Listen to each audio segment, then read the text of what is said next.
Sir, bus number TN10BC। একটা মেয়েকে অপহরণ করা হয়েছে, কিন্তু তাকে খুঁজে বের করার জন্য পুলিশের হাতে সময় আছে মাত্র 10 ঘন্টা। আর সবচেয়ে ভয়ঙ্কর ব্যাপার হলো এই 10 ঘন্টার মধ্যেই ঘটতে থাকবে একের পর এক খুন। প্রথমে মনে হবে পুরো ঘটনা শুধুই একটা অপহরণের মামলা, কিন্তু একটু পরেই এমন কিছু তথ্য সামনে আসবে যেগুলো একের পর এক পুরো ঘটনাকে অন্যদিকে ঘুরিয়ে দেবে। তো আজ চলে আসলাম অসাধারণ একটি Tamil suspense thriller movie explain করতে, যার নাম 10 আওয়ার্স। সম্প্রতি মুভিটা মুক্তি পেয়েছিল 2025 সালে। মুভিটার নামের মতোই পুরো গল্পটা মাত্র 10 ঘন্টা সময়সীমাকে ঘিরে এগোয়। একজন খুনিকে খুঁজে বের করা এবং পুরো রহস্য সমাধান করার জন্য পুলিশের হাতে মাত্র 10 ঘন্টা। তো চলুন আর দেরি না করে ভিডিওটিতে একটি লাইক দিয়ে শুরু করি আজকের এই মুভির এক্সপ্লেনেশন। তো গল্প শুরু হয় মাদুরাই শহরের সেল্লাম গ্রামের একটি পুলিশ স্টেশন থেকে। সেখানে এক দম্পতি তাদের নিখোঁজ মেয়ের অভিযোগ জানাতে আসে। মেয়েটা কোথায় গেছে, কেন গেছে, কিছুই তারা জানে না, শুধু জানে তাদের মেয়ে নিখোঁজ। পুলিশ অফিসার তাদের চিন্তিত মুখ দেখে আশ্বস্ত করে বলে, আপনারা চিন্তা করবেন না, আমরা খুব তাড়াতাড়ি আপনাদের মেয়েকে খুঁজে বের করব। আপাতত অভিযোগটা লিখিয়ে বাড়ি ফিরে যান। অভিযোগ নেওয়ার পরেই পুলিশ অফিসার তদন্ত শুরু করে। আর এই তদন্ত করা পুলিশ ইন্সপেক্টরের নাম হলো ক্যাস্টো। ক্যাস্টো প্রথমেই নিখোঁজ মেয়েটির ফোন নম্বর কন্ট্রোল রুম থেকে ট্র্যাক করায়। কিছুক্ষণ পরেই তার শেষ লোকেশন পাওয়া যায় একটি নির্দিষ্ট জায়গায়। ক্যাস্টো সঙ্গে সঙ্গে নিজের টিম নিয়ে সেখানে পৌঁছে যায়, কিন্তু সেখানে গিয়ে যা দেখা যায় মেয়েটির মোবাইল ইতিমধ্যেই বন্ধ। ক্যাস্টো তখন মেয়েটির ছবি আশেপাশের সব পুলিশ স্টেশন এবং চেকপোস্টে পাঠিয়ে দেয়। তারপর নিজের এক সহকর্মীকে নিয়ে ঘটনাস্থলটি খুব ভালোভাবে পর্যবেক্ষণ করতে শুরু করে। আর এখানেই ক্যাস্টোর তদন্তে আসল দক্ষতা দেখা যায়। সে আশেপাশের প্রতিটি ছোটখাটো জিনিসও খেয়াল করতে থাকে। প্রথমে তার চোখ যায় একটি ভাঙা স্ট্রিট লাইটের দিকে। লাইটের নিচে পড়ে আছে প্রচুর পোকামাকড়। সাধারণভাবে দেখলে ব্যাপারটা খুব একটা গুরুত্বপূর্ণ মনে হবে না, কিন্তু ক্যাস্টোর কাছে এই ছোট্ট বিষয়টাও একটা প্রমাণ। কারণ আলো জ্বললে সাধারণত এই ধরনের পোকামাকড় স্ট্রিট লাইটের আশেপাশে জমা হয়। এরপর সে পুরো এলাকায় লক্ষ্য করে দেখে এত রাতে প্রায় সবাই ঘুমিয়ে পড়েছে, বাড়িগুলোর আলো বন্ধ। কিন্তু আশ্চর্যের বিষয়, একটি বাড়ির আলো তখনও জ্বলছে। কাস্টো ধীরে ধীরে সেই বাড়ির দিকে এগিয়ে যায়। আর বাড়ির সামনে গিয়ে সে আরো একটি অদ্ভুত জিনিস দেখতে পায়। সেখানে ঠিক একই ধরনের পোকামাকড় পড়ে আছে।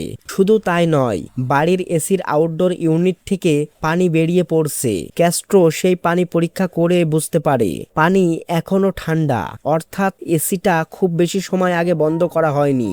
এবার ক্যাস্ট্রো একে একে সবগুলো মিলিয়ে নিতে শুরু করে। সে নিজের সহকর্মীকে পুরো ঘটনাটা পরিকল্পনা করে বোঝায়। তার মতে মেয়েটা সম্ভবত এই রাস্তা দিয়ে হেঁটে যাচ্ছিল। ঠিক তখন কয়েকজন লোক ভাঙা স্ট্রিট লাইট থেকে পোকা সংগ্রহ করে মেয়েটার গায়ে ছুড়ে দেয়। মেয়েটা ভয়ে চিৎকার করতে শুরু করে। আর তার চিৎকার শুনে এই বাড়ি থেকে একজন মহিলা বেরিয়ে আসে। সে মেয়েটাকে সাহায্য করার অভিনয় করে বলে, ভেতরে এসো, আগে কাপড়গুলো বদলে নাও। মেয়েটা তখন তাকে বিশ্বাস করে বাড়ির ভিতরে ঢুকে যায়। আর সেখানেই ঘটে আসল ঘটনা, তাকে অপহরণ করা হয়। ক্যাস্টোর এই কথা শুনে তার সঙ্গে থাকা কনস্টেবল অবাক হয়ে যায়। সে জিজ্ঞেস করে, স্যার, আপনি এতটা নিশ্চিত হলেন কিভাবে? ক্যাস্ট্রো তখন একে একে সবকিছুর ব্যাখ্যা করে। ভাঙ্গা স্ট্রিট লাইট থেকে পোকা সংগ্রহ করা হয়েছিল।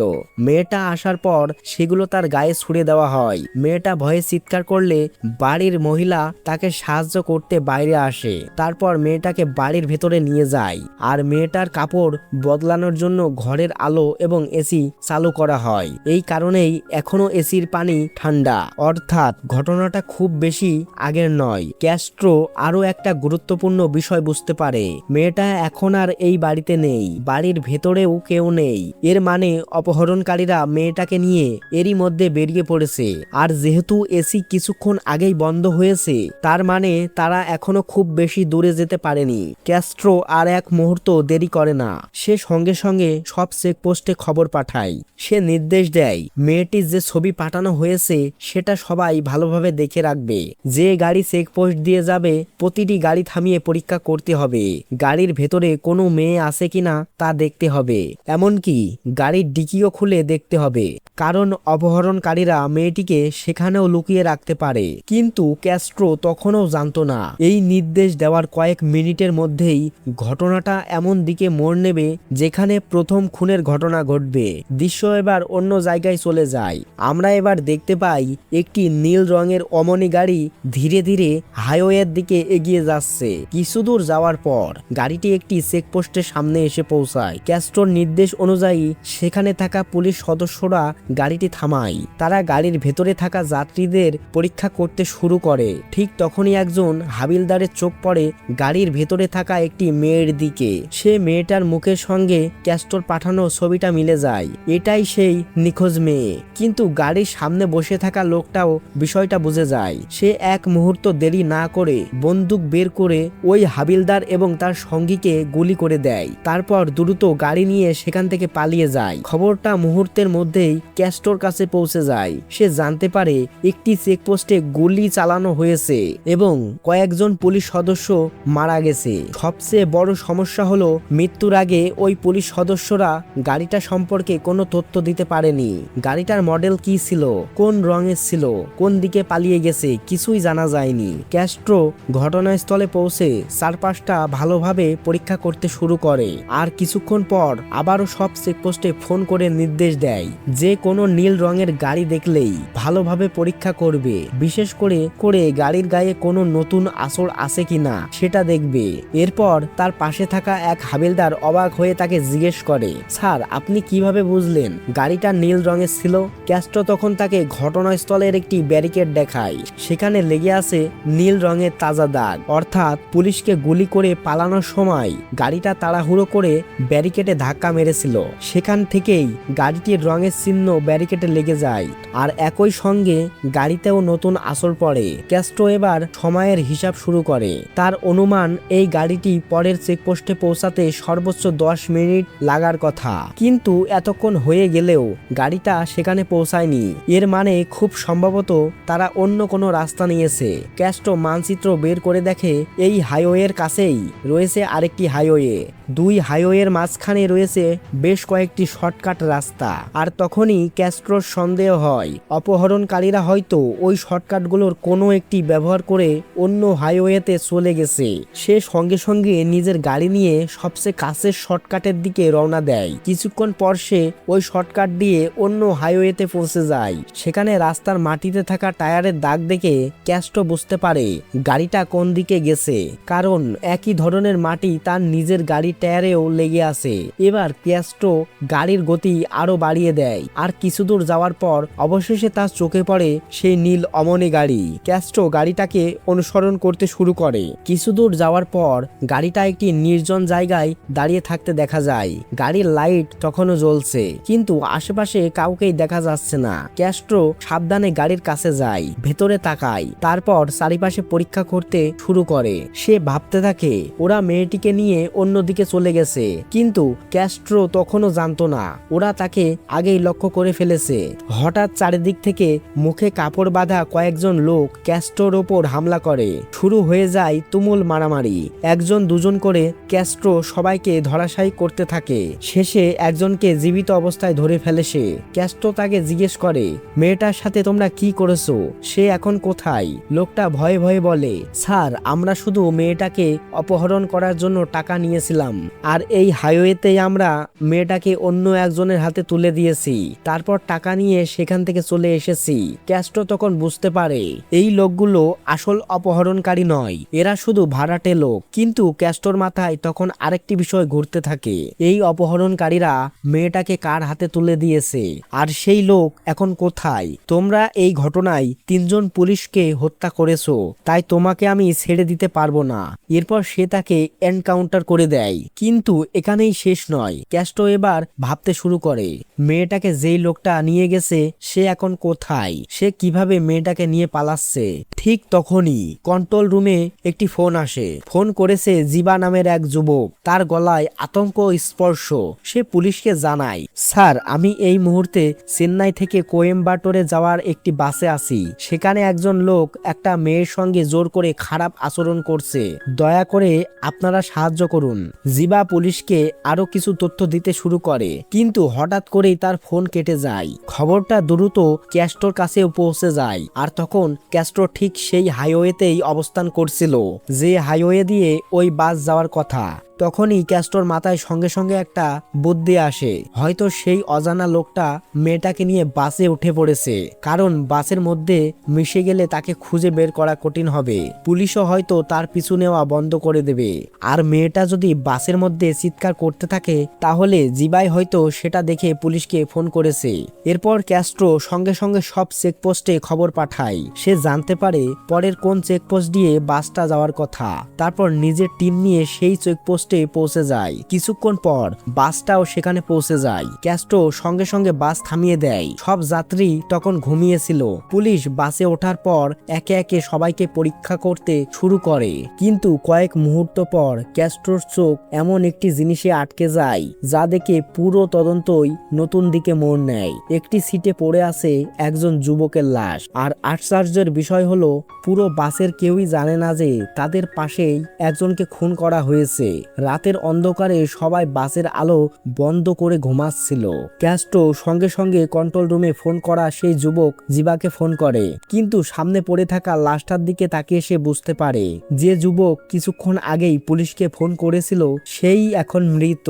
আর এখানেই গল্পের সবচেয়ে বড় রহস্য শুরু, কারণ জিবা মারা গেছে বাসের ভেতরে। বাস চলছিল, সব যাত্রী বাসের ভেতরেই ছিল, তবুও কেউ কোনো চিৎকার শুনলো না, কেউ কোনো মারামারি দেখলো না, কেউ জানলো না যে তাদের পাশে একজনকে হত্যা করা হয়েছে। কিন্তু আসল প্রশ্ন হলো জিবাকে খুন করলো কে, আর সেই মেয়েটাই বা কোথায় গেল? ক্যাস্ট্রো তখনও জানতো না এই বাসের ভেতরেই লুকিয়ে আছে এমন এক সত্য যা পুরো মামলাটাকে সম্পূর্ণ বদলে দেবে। যে মেয়েটাকে নিয়ে জিবা পুলিশকে ফোন করেছিল সেই মেয়েটা এখন কোথায়? আর যদি সত্যি বাসের ভেতরে কোনো মেয়ের সঙ্গে খারাপ আচরণ করা হয়ে থাকে তাহলে বাসের এতজন যাত্রীর মধ্যে একজনও সেটা দেখলো না কেন? ক্যাস্ট্রো এবার বাসের সব যাত্রীকে থানায় নিয়ে যায়। বাসটিকে ফরেনসিক পরীক্ষার জন্য পাঠানো হয় এবং জিবার লাশকে পোস্টমর্টমের জন্য পাঠিয়ে দেওয়া হয়। থানায় পৌঁছানোর পর ক্যাস্ট্রো প্রথমে সবার মোবাইল জব্দ করে নেয়, কারণ তদন্ত শেষ হওয়ার আগে কেউ যেন বাইরে থাকা অন্য কারোর সঙ্গে যোগাযোগ করে খবর দিতে না পারে। এরপর সে প্রত্যেক যাত্রীকে জিজ্ঞেস করে এই বাসে কোনো মেয়ের সঙ্গে খারাপ আচরণ হতে দেখেছে কিনা, কিন্তু সবাই এক বাক্যে বিষয়টিকে অস্বীকার করে। কেউই কিছু দেখেনি, কেউই কিছু শোনেনি।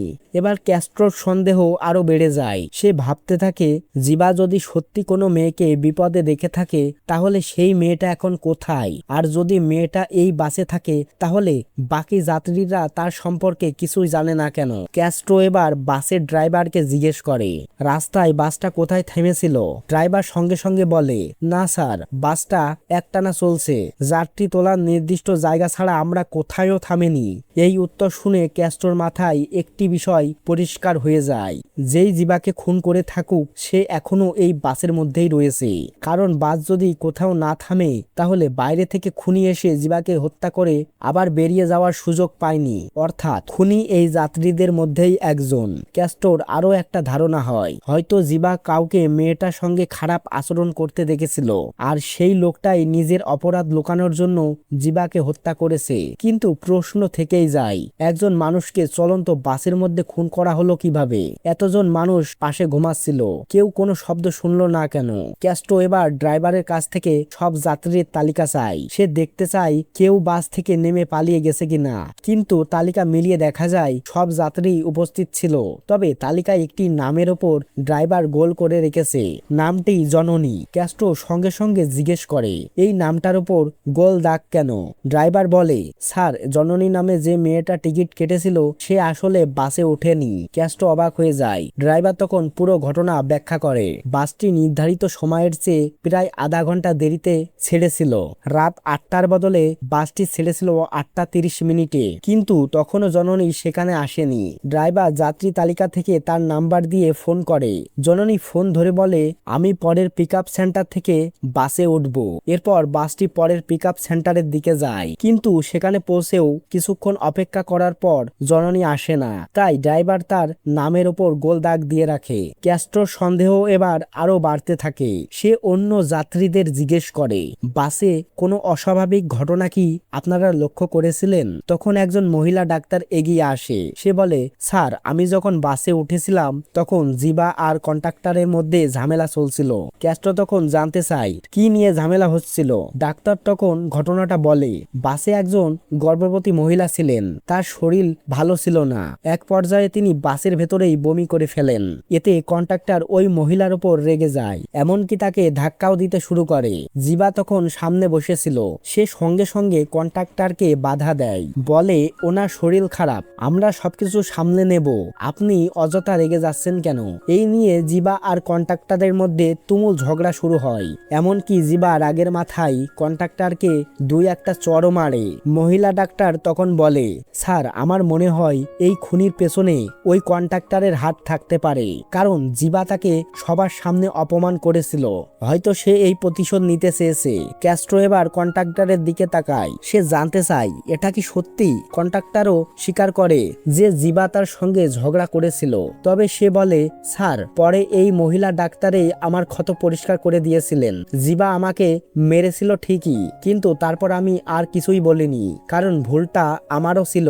এরপর আমি কেবিনে গিয়ে ঘুমিয়ে পড়ি। ক্যাস্ট্রো তার কথা শুনছিল। ঠিক তখনই ফরেনসিক বিভাগ থেকে ফোন আসে। পোস্টমর্টমের রিপোর্ট এসেছে। ডাক্তার জানায় জিবাকে গলায় ছুরি মেরে হত্যা করা হয়েছে, আর হত্যার সময় জিবা প্রচন্ড নেশাগ্রস্ত অবস্থায় ছিল। ক্যাস্ট্রো তখন সঙ্গে সঙ্গে দিব্যার দিকে তাকায়। দিব্যা ছিল জিবার প্রেমিকা। সে জিজ্ঞেস করে, জিবা কি নেশা করেছিল? দিব্যা এবং বাকি যাত্রীরা একসঙ্গে বলে, না, কেউই জিবাকে নেশা করতে দেখেনি। এবার ক্যাস্ট্রোর মাথায় আরেকটি বিষয় আসে। বাসের ভেতরে থাকা একটি ছুরি পাওয়া গিয়েছিল।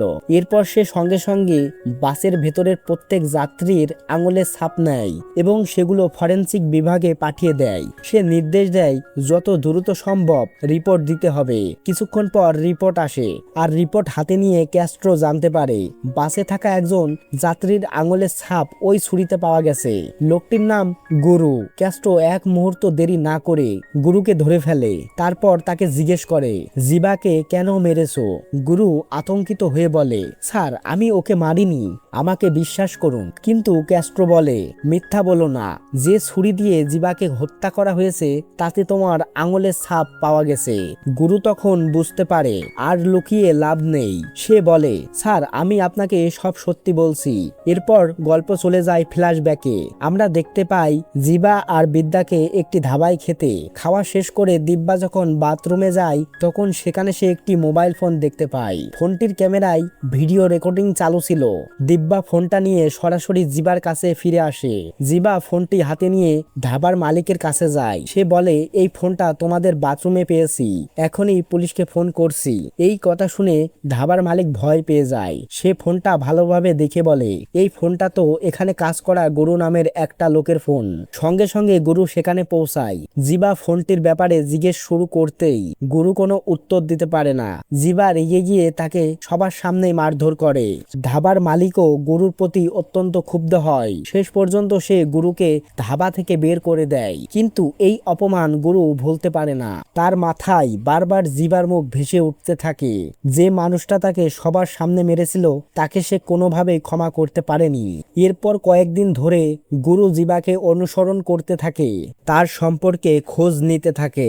একদিন সে দেখে জিবা আর বিদ্যা একটি বাসে উঠছে। তখন গুরুর মাথায় একটি পরিকল্পনা আসে। সে ঠিক করে সবাই যখন ঘুমিয়ে পড়বে তখন সুযোগ বুঝে জিবাকে সে হত্যা করবে। আর এই উদ্দেশ্যে সে সঙ্গে করে একটি ছুরি নিয়ে বাসে ওঠে। এরপর টিকিট কেটে চুপচাপ নিজের জায়গায় বসে সঠিক সময়ের জন্য অপেক্ষা করতে থাকে। অবশেষে রাত গভীর হয়, সবাই ঘুমিয়ে পড়ে। এরপর গুরু ধীরে ধীরে জিবাকে হত্যা করতে তার সিটের কাছে পৌঁছে যায়। কিন্তু সেখানে গিয়ে সে এমন একটা দৃশ্য দেখে যার জন্য সে একেবারেই প্রস্তুত ছিল না। জিবা ইতিমধ্যেই মৃত, কেউ তাকে আগেই হত্যা করেছে। গুরু তখন আতঙ্কিত হয়ে পিছিয়ে আসে, কিন্তু তার আগেই পুলিশ বাস থামিয়ে ফেলে। তাড়াহুড়োয় তার হাত থেকে ছুরিটা নিচে পড়ে যায়। পরে সেই ছুরিটাই পুলিশের হাতে আসে। এই হলো গুরুর দাবি। সে বলছে জিবাকে হত্যা করার উদ্দেশ্য তার ছিল ঠিকই, কিন্তু সে জিবাকে হত্যা করেনি। ক্যাস্ট্রোর সন্দেহ তখনও কাটে না। সে সঙ্গে সঙ্গে ফরেনসিক ডাক্তারকে ফোন করে জিজ্ঞেস, যে ছুরিতে গুরুর আঙুলের ছাপ পাওয়া গেছে সেই ছুরিতে জিবার রক্তের কোনো চিহ্ন ছিল নাকি। ডাক্তার উত্তর দেয়, না, ছুরিতে জিবার রক্তের কোনো চিহ্ন নেই, শুধু গুরুর আঙুলের ছাপ পাওয়া গেছে। এবার ক্যাস্ট্রো বুঝতে পারে গুরু সত্যি খুনি নয়, কিন্তু তখনও তার মাথায় আরেকটি চিন্তা আসে, গুরু কি অন্য কোনো ছুরি ব্যবহার করে জিবাকে হত্যা করেছিল, তারপর সেই ছুরি লুকিয়ে ফেলেছে। ক্যাস্ট্রো আবার গুরুকে জিজ্ঞেস করে, তুমি যখন জিবাকে মারতে গিয়েছিলে তখন এত সহজে তার কাছে পৌঁছে গেলে কিভাবে? তার পাশে তো দিব্যা থাকার কথা ছিল, তুমি কি তাকে দেখতে পাওনি? গুরু এবার এমন একটি কথা বলে যা শুনে ক্যাস্ট্রোর চোখ বড় হয়ে যায়। সে বলে, স্যার, আমি যখন জিবাকে মারতে গিয়েছিলাম তখন সেখানে দিব্যা ছিল না। ক্যাস্ট্রো যেন এক মুহূর্তের জন্য থেমে যায়। দিব্যা তাহলে কোথায় ছিল? সে সঙ্গে সঙ্গে দিব্যাকে ডেকে পাঠায়। দিব্যা ছিল জিবার প্রেমিকা, তাহলে সে জিবার পাশে ছিল না কেন? ক্যাস্ট্রো তাকে জিজ্ঞেস করে, জিবা তোমার প্রেমিক, তাহলে তুমি তার থেকে দূরে বসেছিলে কেন? তুমি কোথায় বসেছিলে? দিব্যা তখন কাঁদতে কাঁদতে নিজের কথা জানায়। সে বলে, স্যার, বাসের মধ্যে কন্ট্রাক্টর একজন গর্ভবতী মহিলার সঙ্গে খারাপ ব্যবহার করেছিল, সেটা নিয়ে জিবার সঙ্গে তার ঝগড়া হয়েছিল। এরপর দিব্যা সেই মহিলার দিকে খেয়াল করে। তার শরীর তখনও ভালো ছিল না, বারবার বমি করছিল, তাই দিব্যা তার পাশে গিয়ে বসে। সে বলে, আমি ভেবেছিলাম আমার সঙ্গে কথা বললে হয়তো ওই মহিলা একটু স্বস্তি পাবেন, কিন্তু সেখানে বসে থাকতে থাকতে কখন যে দিব্যার চোখে ঘুম চলে আসে সে নিজেও বুঝতে পারেনি। তারপর বাস থামানোর সময় তার ঘুম ভাঙে, আর তখনই সে দেখে জিবাকে হত্যা করা হয়েছে। তবে দিব্যার কথা শুনেও ক্যাস্ট্রোর মাথায় সবচেয়ে বড় প্রশ্নটির উত্তরও মেলে না, খুনি বাসে ঢুকলো কিভাবে আর বেরিয়েই বা গেল কোথা দিয়ে? ক্যাস্ট্রো এবার ড্রাইভার এবং কন্ট্রাক্টরের কাছে ফিরে যায়। সে জিজ্ঞেস করে, তোমরা কি রাস্তায় কোথাও বাস থামিয়েছিলে কারোর জন্য, কোনো যাত্রীর জন্য? ড্রাইভাররা বলে, না স্যার, শহরের নির্দিষ্ট পিকআপ সেন্টার ছাড়া কোথাও বাস থামায়নি। সে আরো বলে, আপনি চাইলে বাসের মালিকের কাছে জিজ্ঞেস করতে পারেন, এই বাসে জিপিএস ট্র্যাকার লাগানো আছে, বাস কোথাও থামলে মালিক সঙ্গে সঙ্গে জানতে পারে, অর্থাৎ বাস কোনো জায়গায় থামেনি। ক্যাস্ট্রো তাদের কথা পুরোপুরি বিশ্বাস করে না। সে হাইওয়ে এবং শহরের সমস্ত পিকআপ সেন্টারের সিসিটিভি ফুটেজ পরীক্ষা করতে বলে। রাতে এত দেরি হওয়া সত্ত্বেও তার টিম একের পর এক ফুটেজ পরীক্ষা করতে থাকে, কিন্তু সেখানে একই তথ্য পাওয়া যায়, বাসটি যাত্রী তোলা ছাড়া আর কোথাও থামেনি। তবুও ক্যাস্ট্রোর মনে হচ্ছিল কোথাও না কোথাও একটা বড় ভুল হচ্ছে। ঠিক তখনই তার মাথায় একটা নতুন চিন্তা আসে। সে নিজের কনস্টেবলকে নির্দেশ দেয়, সব চেকপোস্ট এবং টোল প্লাজা সিসিটিভি ফুটেজও পরীক্ষা করো। আর সেখানেই অবশেষে ক্যাস্ট্রো এমন একটি ক্লু পেয়ে যায় যেটা পুরো রহস্যের দরজা খুলে দেয়। একটি টোল প্লাজার ফুটেজ দেখা যায়, একজন লোক টোল পার হওয়ার সময় বাসটিতে উঠে পড়েছিল। ক্যাস্ট্রো ফুটেজটি আবারও ভালোভাবে দেখে, তারপর বাসে থাকা যাত্রীদের মধ্যে লোকটিকে শনাক্ত করে ফেলে। কিন্তু ক্যাস্ট্রো তখনও কাউকে কিছু জানায় না, বরং সে সবাইকে তাদের মোবাইল ফোন ফিরিয়ে দেয়। এরপর বলে, জিজ্ঞাসাবাদ এখনো শেষ হয়নি, আরো কিছু সময় লাগবে। যদি বাড়িতে কাউকে ফোন করে জানাতে চান তাহলে এখনই জানিয়ে দিন, যাতে আপনাদের পরিবার চিন্তা না করে। এরপর সবাই ফোন হাতে পেয়ে একে একে নিজের বাড়ির লোকজন এবং আত্মীয়দের ফোন করতে শুরু করে। তারা জানায় তারা এখনো পুলিশের সঙ্গে থানায় রয়েছে এবং বাসের মধ্যে একজন যুবক খুন হয়েছে। কিন্তু ক্যাস্ট্রো একটা অদ্ভুত বিষয় লক্ষ্য করে, সবাই ফোন করলেও একজন ফোন করছে না, কিন্তু কেন? কাকে সে ফোন করতেই চাইছে না? ক্যাস্ট্রোর সন্দেহ আরো গভীর হয়। তার মনে পড়ে যায় টোল প্লাজার সেই ফুটেজে দেখা লোকটির কথা। তখন তার কাছে দুটি বিষয় একসঙ্গে জুড়ে যেতে শুরু করে। সে মনে মনে ঘটনাটা প্রায় সমাধান করে ফেলে, কিন্তু কাউকেই কিছু বলে না, বরং হঠাৎ সবাইকে বলে, আপনারা এখন সবাই যে যার বাড়ি যেতে পারেন, আমরা এই কেসটা সমাধান করে ফেলেছি, খুনিকে আমরা চিহ্নিত করেছি। সবাই তখন হতবাক হয়ে যায়, কারণ তারা জানে না তাদের মধ্যে খুনিকে। এরপর এক এক করে সবাই থানার বাইরে যেতে শুরু করে, কিন্তু শেষ মুহূর্তে ক্যাস্ট্রো দুজনকে থামিয়ে দেয়, ড্রাইভার এবং কন্ডাক্টর। ক্যাস্ট্রো এবার ড্রাইভারের সামনে দাঁড়িয়ে বলে, তুমি কি আমাকে সত্যি বলবে, নাকি তোমাকে আমার মুখ থেকে সত্যিটা বের করতে হবে? এই মুহূর্তে বোঝা যায় ড্রাইভারের সঙ্গে এই হত্যাকাণ্ডের সম্পর্ক আছে, কিন্তু আসল রহস্য এখনো বাকি। কারণ জিবাকে কে মেরেছে সেটা জানার থেকেও এখন বড় প্রশ্ন সামনে এসেছে, এই বাসে আসলে কি চলছিল। আর সেই প্রশ্নের উত্তর বের হলেই পুরো গল্প এমন এক জায়গায় পৌঁছাবে যেটা কেউ কল্পনা করতে পারবে না। ক্যাস্ট্রো ড্রাইভারের সামনে দাঁড়িয়ে এবার প্রশ্ন করে, সত্যি বলবে নাকি আমাকে তোমার মুখ থেকে সত্যিটা বের করাতে হবে? ড্রাইভার তখন বুঝে যায় আর কিছু লুকিয়ে লাভ নেই, সে ধীরে ধীরে বলতে শুরু করে। আর গল্প আবারও চলে যায় ফ্ল্যাশব্যাকে। শুরুতে যে বিষয়টা আমরা জেনেছিলাম সেটা এবার গুরুত্বপূর্ণ হয়ে ওঠে। বাসটি নির্ধারিত সময়ের চেয়ে আধ ঘন্টা দেরিতে ছেড়েছিল, কিন্তু তখনও জননী বাসে ওঠেনি। জননী বলেছিল, আমি পরের পিকআপ সেন্টার থেকে বাসে উঠব। ড্রাইভার তখন বাসের সবাইকে জানিয়ে দেয় যে পরের পিকআপ সেন্টারে পৌঁছাতে আরো প্রায় আধা ঘন্টা থেকে 40 মিনিট সময় লাগবে। কিছুক্ষণ পর বাসটি সেই জায়গার কাছাকাছি গিয়ে পৌঁছায়। জননী দূর থেকে নিজের বাসটি দেখতে পায়। সে রাস্তার পাশে দাঁড়িয়ে বাসটি থামার অপেক্ষা করতে থাকে, কিন্তু আশ্চর্যের বিষয়, বাসটি তার সামনে দিয়ে চলে যায়, থামে না।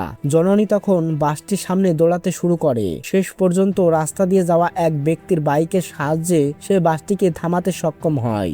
বাস থামাতেই জননী প্রচন্ড রেগে যায়। সে ড্রাইভারকে বলে, আমি একজন সাংবাদিক, আমার এই বাসে বুকিং ছিল, আমি টিকিট কেটে রেখেছি, তারপরেও আপনারা আমাকে না নিয়েই বাস নিয়ে চলে যাচ্ছেন, এর জন্য আপনাদের বিরুদ্ধে অভিযোগ করতে হবে। এই কথা বলতে বলতে সে সরাসরি বাসে উঠে পড়ে। বাস আবার চলতে শুরু করে, কিন্তু বাসে ওঠার পরেই জননী একটা অদ্ভুত বিষয় লক্ষ্য করে। বাসে কোনো যাত্রী নেই, একেবারে ফাঁকা, আর বাসের পেছনের দিকে রাখা রয়েছে একটা বিশাল বাক্স।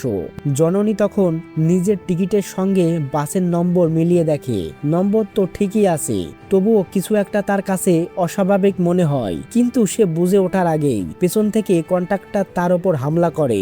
জননী আহত হয়ে পড়ে যায়। এরপর কন্ট্রাক্টর তার সঙ্গে জোর করে খারাপ আচরণ করার চেষ্টা করে, কিন্তু এখানে ফিরে আসে সেই প্রশ্ন যেটা এতক্ষণ ধরে ক্যাস্ট্রোর মাথা ঘুরিয়ে দিচ্ছিল। যদি জননী এই বাসে উঠেছিল, তাহলে অন্য যাত্রীরা কোথায় ছিল?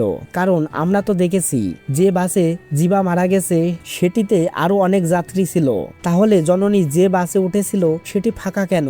ড্রাইভার এবার ক্যাস্ট্রোকে এই রহস্যের উত্তর দেয়। আসল ঘটনা হলো, এই বাসের মালিক একই নম্বর ব্যবহার করে দুটি আলাদা বাস চালাচ্ছিল।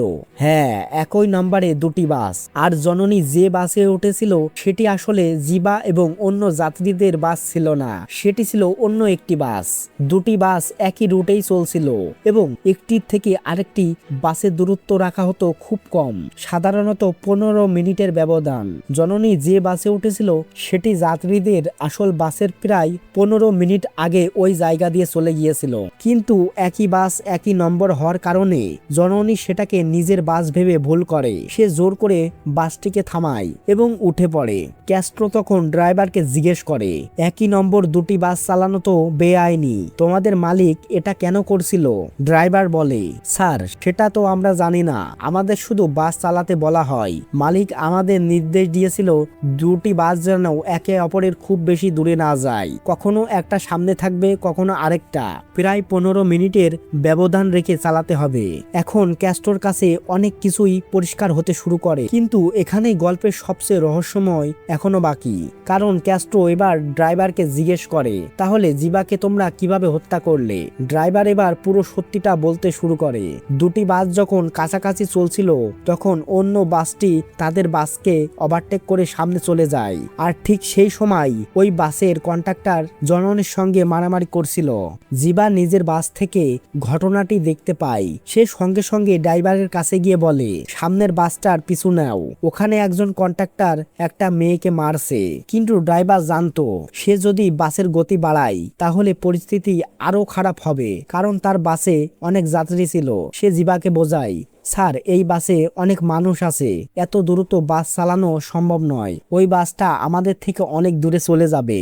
জিবা তখনও হাল ছাড়ে না, সেভাবে বাসের অন্য যাত্রীদের জানাবে, কিন্তু শেষ পর্যন্ত সে একটা গুরুত্বপূর্ণ সিদ্ধান্ত নেয়। সে সরাসরি পুলিশ কন্ট্রোল রুমে ফোন করে। জিবা পুলিশকে জানায়, স্যার একটা বাসের মধ্যে একটা মেয়ের জীবন বিপদের মধ্যে আছে। এরপর সে বাসটির রুট, হাইওয়ের নাম, বাসটির নম্বর এবং রং সবকিছু পুলিশকে জানিয়ে দেয়। কিন্তু জিবা একটা বিষয় খেয়ালই করেনি, যে বাসটির কথা সে পুলিশকে জানাচ্ছিল তার নিজের বাসের রং, নম্বর, অন্যান্য সবকিছু একই। অর্থাৎ পুলিশ যখন ওই বাসের খোঁজ করবে তখন তারা আসল বাস আর নকল বাসের মধ্যে পার্থক্য করতে পারবে না।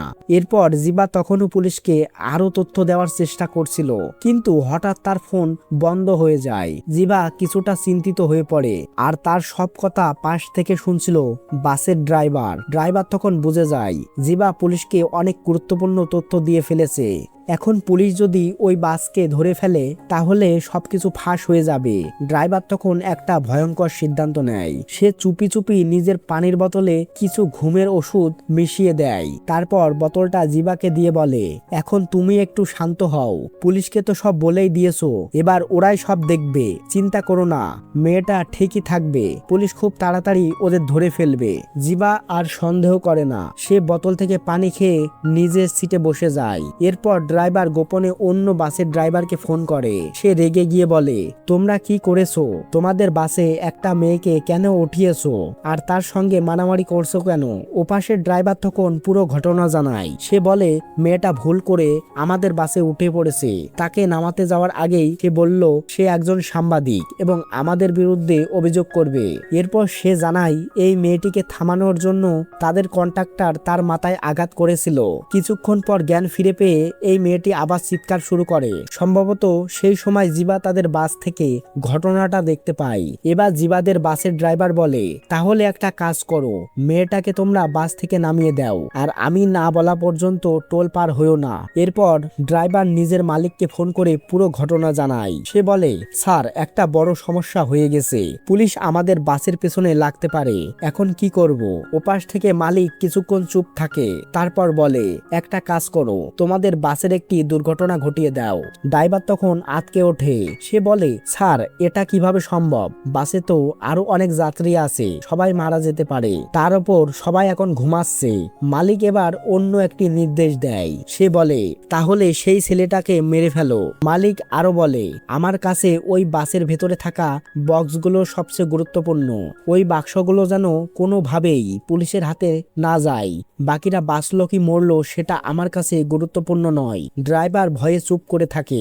মালিক এবার হুমকি দিয়ে বলে, আমি যা বলছি সেটাই করো, না করলে এর পরিণতি খুব খারাপ হবে।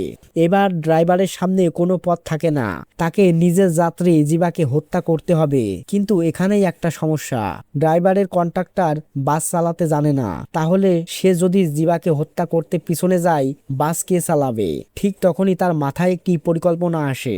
সে আবার সেই অন্য ড্রাইভারকে ফোন করে। সে বলে, স্যার বলেছে ছেলেটাকে মেরে ফেলতে হবে, কিন্তু সমস্যা হলো আমি পেছনে গেলে আমার বাস কে চালাবে? তারপর সে বলে, সামনে একটা জায়গায় রাস্তায় ব্রেকার আছে, সেখানে আমাদের দুটো বাসকে গতি কমাতে হবে।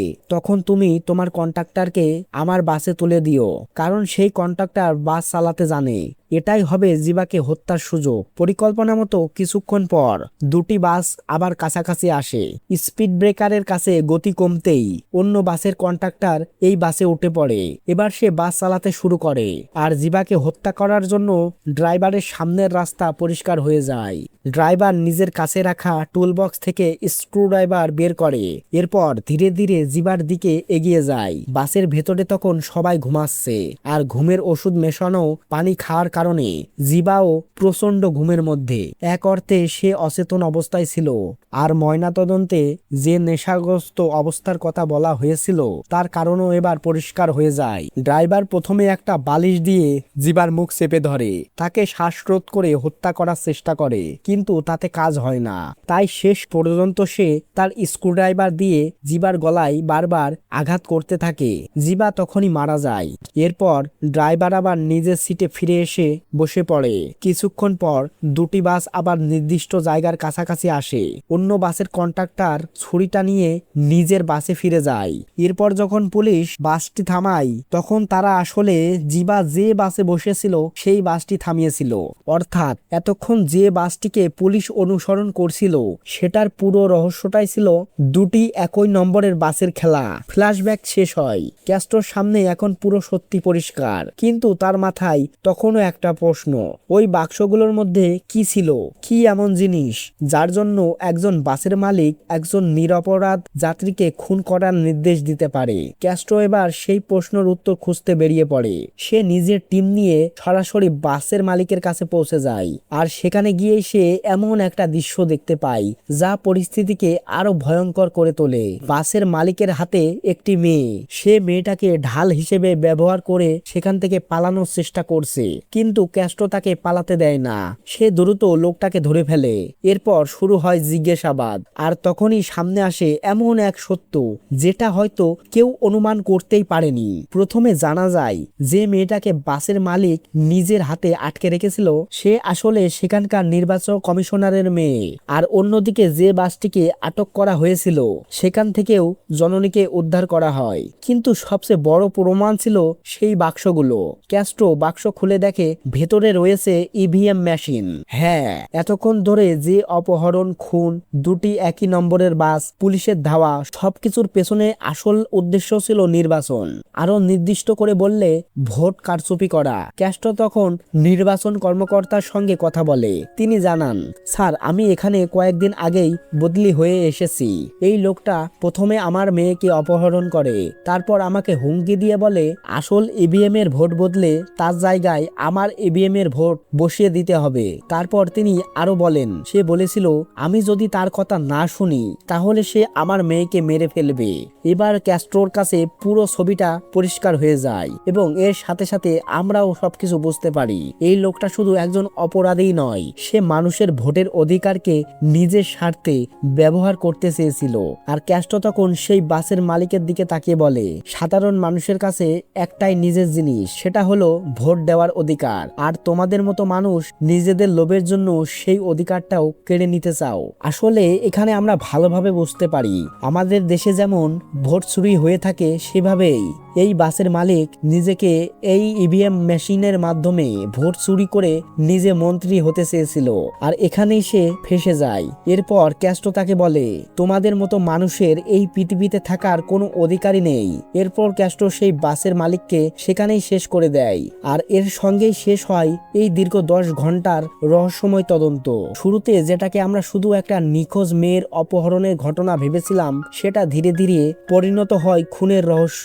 তারপর সেই খুনের রহস্য গিয়ে মিশে যায় দুটি একই নম্বরের বাসের ষড়যন্ত্রে, আর অবশেষে জানা যায় এর পেছনে ছিল নির্বাচনে কারচুপি করার বিশাল পরিকল্পনা। এভাবেই একের পর এক প্রমাণ জুড়ে ক্যাস্ট্রো পুরো রহস্যের সমাধান করে, আর মুভিটা এখানেই শেষ হয়। সবশেষে যদি মুভিটা নিয়ে বলি, আমার কাছে গল্পটা বেশ ভালো লেগেছে।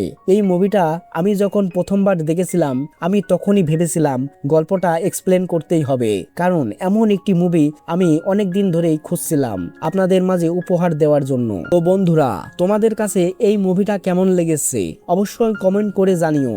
আর একটা কথা না বললেই নয়, এই মুভিটার মতো আমাদের দেশেও প্রতিনিয়ত এভাবে ভোট চুরি করে অনেকেই অনেক মন্ত্রী অনেক বড় পর্যায়ে পৌঁছে যায়, তবে সেগুলোর কোনো প্রমাণ কিংবা তদন্তকারী কেউই থাকে না। তো মুভিটা আমাদের শিক্ষা দিয়ে যায় কিভাবে একটি তদন্তের মাধ্যমে এত বড় একটা সিন্ডিকেট র্যাকেট ধরা যেতে পারে। তো বন্ধুরা, আর ভিডিওটা ভালো লাগলে একটি লাইক দিও এবং তোমাদের বন্ধুদের সঙ্গে শেয়ার করে দিও। আর যদি চ্যানেলে নতুন হয়ে থাকো তাহলে অবশ্যই চ্যানেলটা সাবস্ক্রাইব করে নোটিফিকেশন বেলটাও বাজিয়ে দিও, যাতে পরের কোনো ভিডিও তোমাদের মিস না হয়। আজকের মতো এখানে শেষ করছি, আবার দেখা হবে এমন আরো দুর্দান্ত পুলিশ ক্রাইম গল্প নিয়ে। ততক্ষণ পর্যন্ত ভালো থেকো, ধন্যবাদ, আবার দেখা হবে।